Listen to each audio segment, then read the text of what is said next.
Hello बच्चों। तो कैसे हो आप? मैं हूं अश्वनी और आपका स्वागत है बोर्ड तक के यूट्यूब चैनल में। हम लोग पढ़ रहे थे अर्थमेटिक प्रोग्रेशन। ये अर्थमेटिक प्रोग्रेशन का सेकेंड लेक्चर है। इससे पहले हम लोगों ने अर्थमेटिक प्रोग्रेशन के इंट्रोडक्शन के बारे में कवर किया था। उसमें हम लोगों ने पढ़ा था कि सीक्वेंस क्या होते हैं, जिसे हम लोग हिंदी में अनुक्रम कहते हैं। उसे हम लोग किस प्रकार से परिभाषित करते हैं, उसके टर्म्स कैसे फाइंड आउट करते हैं। उसी में हम लोग अर्थमेटिक प्रोग्रेशन का भी कुछ पार्ट कवर किया था, जिसमें अर्थमेटिक प्रोग्रेशन के बेसिक के बारे में बताया था। ये अर्थमेटिक प्रोग्रेशन होता क्या है, इसके जनरल टर्म क्या होते हैं, इसमें फर्स्ट टर्म क्या होता है, इसका कॉमन डिफरेंस क्या होता है। उसी को एक एक करके बारी बारी से फिर से थोड़ा सा देखते हैं और हम लोग चलते हैं आगे, जनरल टर्म की तरफ चलते हैं। हम लोग का टॉपिक है अर्थमेटिक प्रोग्रेशन। हम लोग पढ़ने वाले हैं अर्थमेटिक प्रोग्रेशन, जिसे हिंदी में समांतर श्रेणी के नाम से जानते हैं। बच्चे, इसमें हम लोग आज क्या क्या पढ़ने वाले हैं उसके बारे में थोड़ा देख लीजिए। सबसे पहले पढ़ेंगे हम लोग समांतर श्रेणी के बारे में। उसके बाद पढ़ेंगे हम लोग कि इसके जनरल टर्म क्या होते हैं। फिर पढ़ेंगे हम लोग general term of AP. AP का सामान्य पद क्या होता है, जिसे बोलते हैं nth term of AP is called general term. उसके बाद फिर पढ़ेंगे हम लोग कि सम ऑफ एपी, एपी के योग कितना होता है, एपी का योग क्या होता है। यहीं पर हम लोग सीखेंगे कि प्राकृत संख्याओं का योग का formula n into n plus 1/2 क्यों होता है, कैसे होता है। हम लोग सीखेंगे कि सम संख्याओं का योगफल कि किस प्रकार से निकालते हैं, विषम संख्याओं का योगफल n स्क्वायर कैसे होता है। इस बात के बारे में हम लोग देखेंगे। उसको लेटर कर दीजिए ना। चलिए आगे देखते हैं हम लोग कैसे करते हैं। और इसके बाद क्या देखेंगे हम लोग, फिर देखेंगे अर्थमेटिक मीन क्या होता है। Mean of AP is called arithmetic mean. जो एपी होता है, जो अर्थमेटिक प्रोग्रेशन होता है, उसी के मीन को हम लोग अर्थमेटिक मीन कहते हैं। और फिर लास्ट में धन्यवाद और फिर चलेंगे। तो शुरू करते हैं आज के लेक्चर को एक एक करके। ये एपी क्या होता है, अर्थमेटिक प्रोग्रेशन क्या होता है। तो हम लोग बात करने वाले हैं एपी की। एपी जिसे बोलते हैं ए फॉर एप्पल और P for pineapple, AP. Simple सी बात है। एपी अर्थमेटिक प्रोग्रेशन, जिसे हम लोग हिंदी में समांतर श्रेणी बोलते हैं, ये क्या है। तो बोलते थे अगर इसके टर्म्स स्टेप बाय स्टेप अगर बढ़ते जा रहे हैं, कॉन्स्टेंटली इंक्रीज कर रहे हैं, एक निरंतर रूप से कुछ कांस्टेंट नंबर इसके बीच में गैप आते हैं, तो उसे बोलते हैं एपी है। अगर दो क्रमागत संख्याओं के बीच का अंतर समान रहे तो उस सीक्वेंस को हम लोग एपी कहते हैं। जैसे कि ले हम लोग दो के बाद ले 5, 5 के बाद ले 8, 8 के बाद ले 11। देख रहे हैं ना कि यहाँ पर एक कांस्टेंट नंबर आता जा रहा है, तो इसे बोलेंगे एपी। थोड़ा सा इंट्रोडक्शन करते हैं। ये हम लोग का फर्स्ट टर्म हो गया, जिसे हम लोग ए से डिनोट करते हैं। ये है 2। कॉमन डिफरेंस की बात करें डी की, तो ये हो जाएगा हम लोग का 5 - 2, जो कितना निकल के आया है 3। या फिर इसी को आप 8 - 5 भी कर सकते हैं। पिछले लेक्चर को देख सकते हैं, वहाँ ये बात क्लियर कर दिए थे कि एपी को चेक कैसे करते हैं, एपी के टर्म्स कैसे निकालते हैं। आज हम लोग का मेन पर्पस रहेगा फॉर्मूला ड्राइव करना। तो जो कुछ की टर्म्स है उसके बारे में मैं लिख दे रहा हूँ पहले, ताकि आप लोग को बीच में परेशानी नहीं हो। जैसे कौन कौन से टर्म्स यूज होंगे। जब कभी भी मैं फर्स्ट टर्म की बात करूं तो आप वहां पर फर्स्ट टर्म के लिए ए यूज करेंगे। जब मैं लास्ट टर्म की बात करूं तो लास्ट टर्म के लिए आप लोग एल यूज करेंगे। जब मैं जनरल टर्म की बात करूं तो जनरल टर्म के लिए दो प्रकार से यूज किया जाता है। या तो आप ए एन बोलेंगे या फिर आप टी एन बोलेंगे, दोनों के दोनों सही हैं।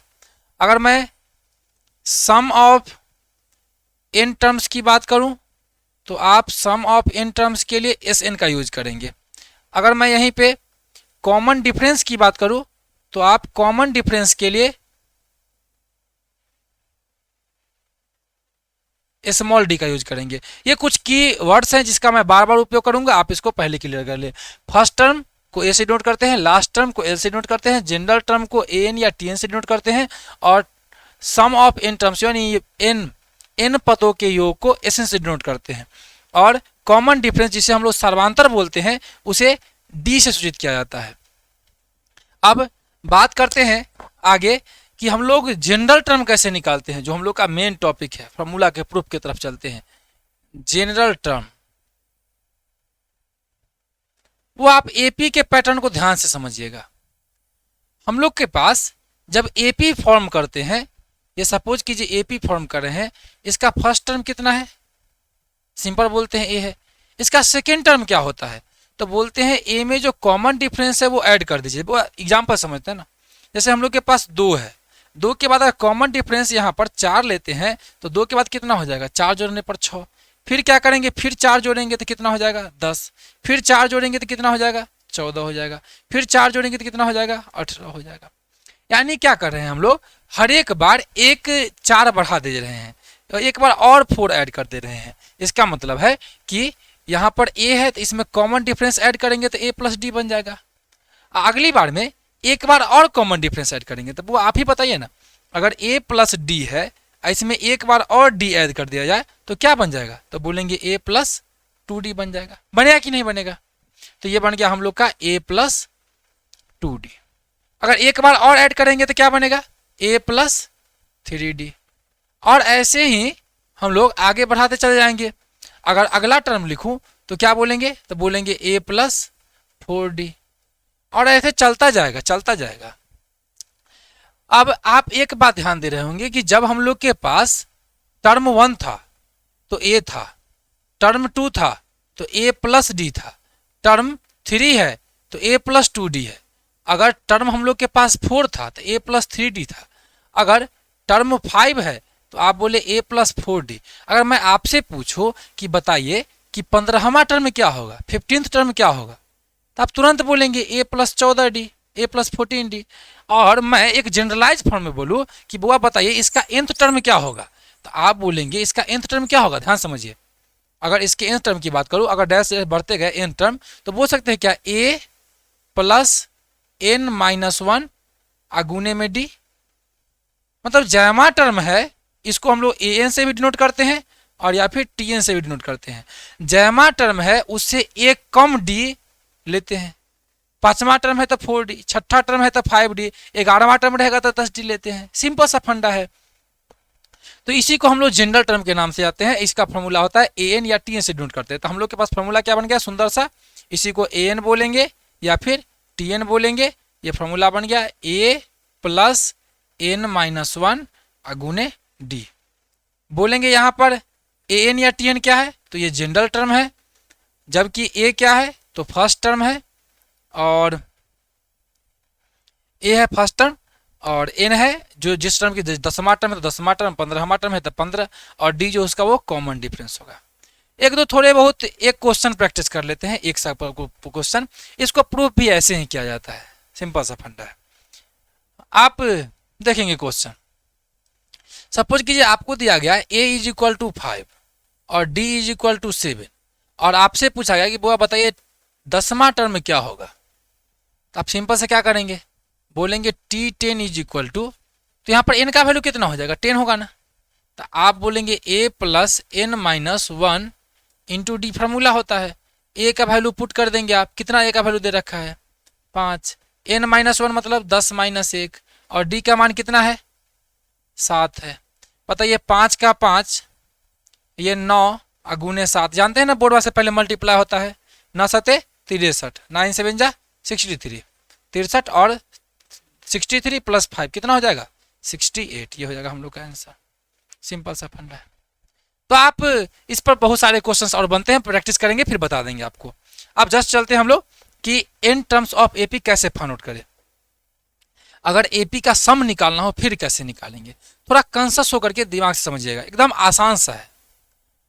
अब टॉपिक है हम लोग का सम ऑफ एपी। बुआ मैं आपसे पूछूं कि बताइए एपी कैसे बनता है, तो आप ध्यान पूर्वक समझिएगा बुआ। यहाँ पर एपी थोड़ा ज़्यादा स्पेस लेकर के अच्छा से लिख लेते हैं।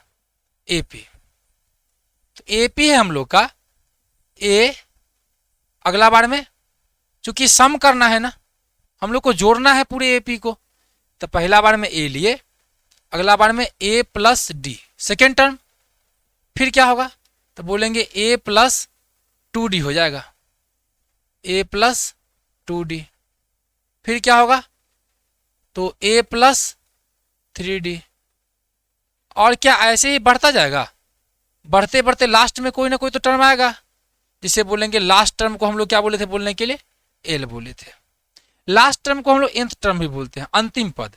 जैसे 10वां पद हो सकता है अंतिम पद हो, 12वां पद अंतिम पद हो सकता है, 15वां पद अंतिम पद हो सकता है, कौन सा भी, मतलब आपको बताया रहेगा कि एपी के 10 पद हैं, 15 पद हैं, 20 पद हैं, तो जयमा पद जितना तक पद बोलेगा उतना तक लिखना है। वैसे फॉर्मूला बनाने के लिए हम इसे ऊपर करते हैं, बाद में नहीं करेंगे।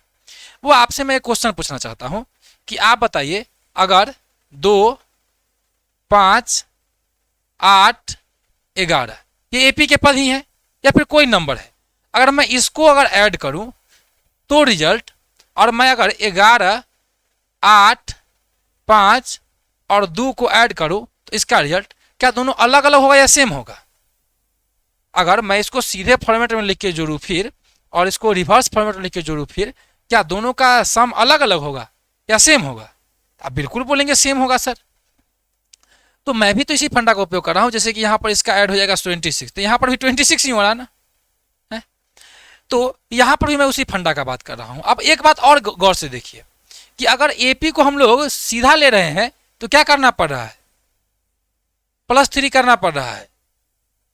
लेकिन अगर इसी एपी को उलट दिए, रिवर्स कर दिए, तो क्या करना पड़ रहा है हम लोग को? -3 करना पड़ रहा है। यानी कि जैसे एपी फॉरवर्ड लिखते हैं तब +d करते हैं, वैसे ही अगर रिवर्स ऑर्डर में लिखेंगे तो हम लोग को -d करना होगा। फर्स्ट टर्म में कोई -d नहीं, दूसरा टर्म में -d, तीसरा में -2d, चौथा में -3d, ऐसा करना होगा क्या? अब बच्चे ध्यान से समझेंगे। अब एपी लिख रहे हैं, लेकिन ये सेकेंड एपी जो है ये रिवर्स ऑर्डर में लिख रहे हैं। लेकिन आपको तो पता है ना, जोड़ने पर रिवर्स रहे चाहे फॉरवर्ड रहे कोई डिफरेंस आने का है नहीं। तो मैं एपी को अब रिवर्स ऑर्डर में लिख रहा हूं।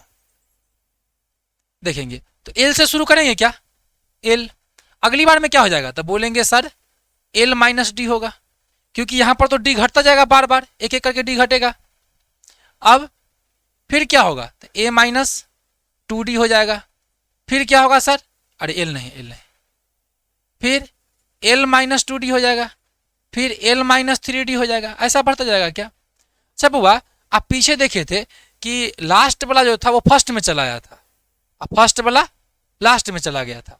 यानी कि बढ़ते बढ़ते अंत में घटते घटते कहां पर लाके छोड़ेंगे? तो जब फर्स्ट टर्म पर पहुंच जाएगा तो लाके छोड़ देंगे। क्या अगर पूछेगा आपसे 10 पदों का योग निकालने के लिए, इसमें कितना टर्म्स होगा कुल मिलाकर के? 10 ही टर्म होगा ना। अगर बोले आपसे 10 टर्म का योग निकालने तो कितना? 10 टर्म होगा। n पदों का बोले तो n टर्म्स होगा। अगर 20 का कहे तो 20 टर्म होगा। तो अब मैं क्या करता हूं, इस दोनों को जोड़ देता हूं, इस दोनों को मैं जोड़ दे रहा हूं। और बता दें आपको कि ये एपी जो लिखे हैं, एपी की अगर सम की बात की जाए तो आपको समझाने के लिए एपी लिखा था। अगर सम की बात करेंगे तो इसे किस चीज से डिनोट किया जाता है? अभी आपको जस्ट बताए थे, तो बोलेंगे इसे डिनोट किया जाता है सर एसएन से। तो आप चाहे सीधा में एपी को जोड़े, चाहे आप उल्टा में एपी को जोड़े, एपी जुड़ेगा वैसे। अब आप बचपन में भी पढ़े होंगे कि दो चीज को अगर समान रूप से जोड़ा जाता है उसके आगे में 2 लगाते हैं। तो बताइए एसएन को जोड़ेंगे तो क्या लिखेंगे यहाँ पर? तब बोलेंगे सर 2SN हो जाएगा। अब देखिए इस दोनों को ए और एल को जोड़ेंगे तो कितना बनेगा? तब बोलेंगे a + l बनेगा। और अगर a + d, सॉरी यहाँ पर a + d है, l - d, अगर दोनों को जोड़ेंगे तो +d - d क्या हो जाएगा सर? +d - d क्या हो जाएगा? Cancel out. ये 2d क्या होगा? Cancel out. 3d क्या होगा? Cancel out. सभी टर्म में ऐसे ही होते जाएंगे, जहां पर dd आएगा कैंसिल आउट होते जाएगा। तो हम लोग के पास ओरिजिनली बचेगा क्या? तो इसमें भी a + l ही बचेगा, और इसमें भी a + l ही बचेगा, इसमें भी a + l ही बचेगा। चाहे जितने टर्म्स होंगे उसमें a + l ही बचेगा। इसमें भी देखिए a + l ही बचा। लेकिन ये कितना टाइम्स है? n टाइम्स है, क्योंकि एपी में कितने टर्म्स लिए हम लोगों ने? n टर्म्स लिए। अगर n 10 होगा तो 10 बार जोड़ेंगे, 15 होगा तो 15 बार जोड़ेंगे। अब यहां से सिंपल मैं आपसे पूछना चाहता हूं कि 2SN, आप जानते हैं ना कि repetitive addition is called multiplication. बार बार जोड़ की प्रतिक्रिया को ही हम लोग मल्टीप्लीकेशन बोलते हैं। जैसे कि 2 को अगर हम लोग 4 बार जोड़ दिए तो क्या लिखते हैं हम लोग? 2 × 4 भी तो बोल सकते हैं। 4 बार जोड़े तो 2 × 4 बोल सकते हैं। इसका सीधा सा मतलब है कि अगर a + l को हम लोग n टाइम्स ऐड किए हैं, a + l को n बार जोड़े हैं, तो क्या इसको मैं n × a + l लिख सकता हूं? क्या n × a + l लिख सकता हूं? अब बताइए SN का वैल्यू निकालना था कि 2SN का निकालना था? SN का था। SN के लिए क्या करेंगे? यहां से लाकर डिवाइड कर देंगे, तो n/2। अब बन गया हम लोग के पास a + l। एक फॉर्मूला तो हम लोग के पास ई बन गया। अब ये एल क्या है बुआ? अगर 25 पदों का योग कहेगा तो 25वां पद होगा, 10 पदों का योग कहेगा 10वां पद होगा, n पदों का योग कहेगा तो nवां पद होगा। यानी कि अगर मैं बात करूं दूसरे इसके फॉर्मेट की, तो यहां से पूछ सकते हैं कि एल क्या है, तो कहेंगे nवां पद है। अंतिम पद मतलब nवां पद, 10 पदों का योग मतलब 10वां पद, 15 पदों का योग मतलब 15वां पद। क्या सर? इसका मतलब है कि इसका फॉर्मूला क्या भी पढ़े जस्ट हम लोग, a प्लस n माइनस 1 गुना में d। तो क्या एल की जगह पर उस फॉर्मूला को रख सकते हैं क्या? तो फॉर्मूला क्या बन जाएगा, एस एन बराबर n बाई 2, ये a पहले से है एगो, देखिए बुआ a पहले से है, अब प्लस में l के जगह पर a प्लस n माइनस 1 गुना में d। अब बताइए a 2 बार जुड़ता है तो क्या बनता है, 2a बनता है ना। तब बताएंगे n by 2 into 2a plus n minus 1 गुने में d। ये हो गया हम लोग का फॉर्मूला, दो फॉर्मूला। इस दोनों फॉर्मूला का यूज करते हैं। किसका फॉर्मूला बना है? ये एस एन का फॉर्मूला बना है। अब दोनों फॉर्मूला का यूज, शायद आशा करते हैं एकदम आसानी से समझ में आया होगा, कोई भारी चीज नहीं है। आप एक बार बस देखे होंगे और समझ में सारी बातें आ गई होंगी, आप किसी को भी बता सकते हैं ये। अब बस यहाँ पर कुछ टर्म्स मैंने आपको लैंग्वेज नहीं लिखी, जैसे कि यहाँ पर लिखे थे ऐड करने पर, सम करने पर, by adding the equation first and second. यहाँ पर लिखते by reversing the sequence of terms, यानी कि टर्म्स के सीक्वेंस को रिवर्स करने पर। ये सब बात थोड़ी ऐड करनी होती है और फिर ऐड करना होता है, तो ये कोई खास बात नहीं है। तो आप सीखे होंगे कि ऐड कैसे करते हैं। एक दो क्वेश्चन कर लेते हैं। अब क्वेश्चन के लिए बोले तो आपसे बोला रहेगा a बराबर है 5। इस पर और अच्छा क्वेश्चन जो होगा वो हम लोग करेंगे। ये एपी को रिवर्स ऑर्डर में कैसे लेते हैं, रिवर्सिंग एपी का सम कैसे निकालते हैं, सारे के लिए आप जुड़े रहिए मेरे साथ, मेरे चैनल के साथ। भाई अगर अच्छा लगता है तो आप लोग कम से कम सब्सक्राइब करके रख लीजिए। क्या चाहिए हम लोगों को, आप लोग के लिए सब कुछ कर रहे हैं, बस सब्सक्राइब कर लीजिए। कुछ नहीं लगता, कुछ नहीं लगता है सब्सक्राइब करने में, ना पैसा ना कौड़ी। a is equal to 5, d is equal to 7। अगर ऐसा दिया हुआ है, बार बार 7 क्यों ले रहे हैं भाई, चलिए 2 लेते हैं, 7 फेवरेट नंबर है। और n कह रहा है कि 10 और s 10 का मान निकालना है, यानी क्या करना है, AP के 10 पदों का योग निकालना है, AP के 10 पदों का योग निकालना है। बुआ s 10 की बात करें तो क्या बोल सकते हैं, 10/2, पहले फॉर्मूला लिख देते, थोड़ा अच्छे से बना देता हूं। अकॉर्डिंग टू फॉर्मूला, यानी हिंदी में बोलेंगे सूत्र से, क्या होता है, एस एन बराबर n by 2 into 2a plus n minus 1 गुना में d होता है। यहाँ से n का वैल्यू कितना का मान निकालना है, s 10 का, 10/2 गुने 2 गुने a का वैल्यू कितने है हो 5 प्लस 10 माइनस 1 और d के वैल्यू कितने रखे हैं 2 रखे हैं। बताइए 10/2 कितने होता है 5, 5 दूना 10, 10 में से गया था 9 और 9 दूना 18, 18 10 28, 5 गुने 28, 28 को 5 से गुना करेंगे तो आ जाएगा 240। ये हो गया आप लोग का आंसर। ऐसे ही फास्ट मल्टीप्लिकेशन भी सीखना चाहते हैं तो हमारे साथ जुड़े रहिए, आते हैं जल्द ही सीरीज लेकर के। चलिए थोड़ा प्रचार भी कर लेना जरूरी है। तो अब यहाँ तो सीख लिए आप, अगर याद कीजिए जो मैंने आपको स्टार्टिंग में बताया था कि 3 चीज पढ़ने वाले हैं, जनरल टर्म का फॉर्मूला पढ़ लिए, सम का फॉर्मूला पढ़ लिए, एक क्वेश्चन भी उदाहरण की तरह पर कर लिए। तो अब अर्थमेटिक मीन के बारे में बात कर ले, आपका 10th पूरा कवर हो जाएगा, 10th वाला टॉपिक। फिर 11th वाला में हम लोग आगे चलेंगे, 11th में भी तो यही पढ़ना है ना डिटेल में एपी में। तो आगे चलते हैं, आपको बताता हूं मैं कि अब आपसे पूछ एक्चुअल मीन होता क्या है, जिसे हिंदी में हम लोग अर्थमेटिक मीन या फिर जिसे हम लोग माध्य बोलते हैं। ये माध्य होता क्या है, मीन क्या होता है? तो बोल सकते हैं कि जैसे सर देखिए, मैं रोज दिन लगभग 20 रोटी खाता हूँ, 20 रोटी आज खाया, 20 रोटी फिर कल भी खाऊंगा, 20 रोटी परसों भी खाऊंगा, ऐसा जरूरी थोड़ी ना है। मतलब एवरेज बोला 20 रोटी खाता हूँ, कभी हो सकता है 18 भी खाएंगे, और कभी अच्छा सब्जी मिल गया तो 25 भी दबा देते हैं खा करके। वो पहले बोलते थे ना, पहले बोलती थी सब बहुत ज्यादा खाता है, अब नहीं खाते हैं, तो दुबले पतले हो गए हैं। अब 20 रोटी नहीं खाते हैं, बस 2 बार 5-5 को ले लिए, एक बार 10 को लिए, उतने में बस कर देते हैं। तो वैसा ही कुछ सिचुएशन है यहाँ पर कि आखिर मैं 20 बोल रहा हूँ, लेकिन क्या रोज दिन 20 खाता हूँ क्या? नहीं, एक सामान्यता बोल दिया मैं, एवरेज। एवरेज कभी 18, कभी 19, कभी। तो यही एवरेज जो होता है ना, एवरेज को ही मीन बोलते हैं। एवरेज को ही क्या बोलते हैं, वो हम लोग मीन बोलते हैं। अब ध्यान से समझिएगा, अगर एपी की बात की जाए तो एपी में वो मीन क्या होगा। अगर मैं एपी के 3 टर्म को लेकर आपको दिखाऊं, जैसे कि अगर कोई एपी ले लेते हैं 3, 5 और ये 7, यही एपी बनेगा क्योंकि कॉमन डिफरेंस 2 है। अगर इसका मैं मीन निकालूं, जैसे ए से डिनोट किया जाता है, तो आप बोलेंगे 5 दिन 8 7 15, अब बट्टा में 3 कर दीजिए, कितना आया बुआ, 5। यानी कि बीच का टर्म आया कि नहीं आया।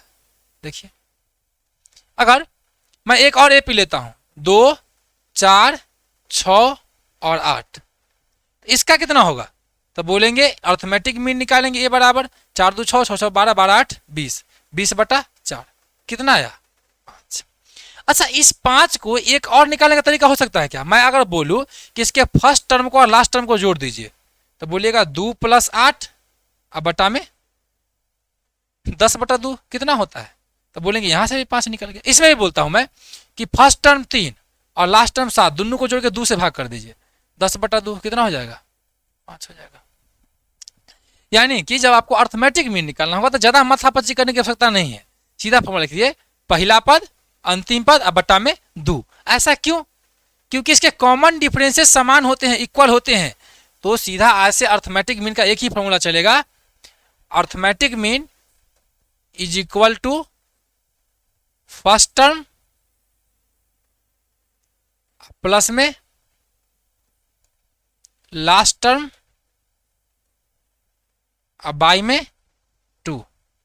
यानी कि अर्थमेटिक मीन बराबर ए + एल अब बाई 2। जितना का भी निकालना रहे, पहला पद अंतिम पद निकालिए और कर दीजिए काम को खलास। तो बच्चे आज के लिए इतना ही, फिर मिलेंगे आप लोगों से अगले वीडियो में। आज के लिए धन्यवाद। पढ़ते रहिए, अच्छे से पढ़ते रहिए, मन ला के पढ़ते रहिए। फिर मिलेंगे अगले वीडियो लेक्चर में। तब तक आप लोगों का शुक्रिया। कहाँ गया शुक्रिया, शुक्रिया शुक्रिया, हाँ थैंक यू। ऐसे ही हंसते रहिए, एकदम मुस्कुराते रहो, गाते रहो। चलिए बच्चे, बाय, जय हिंद।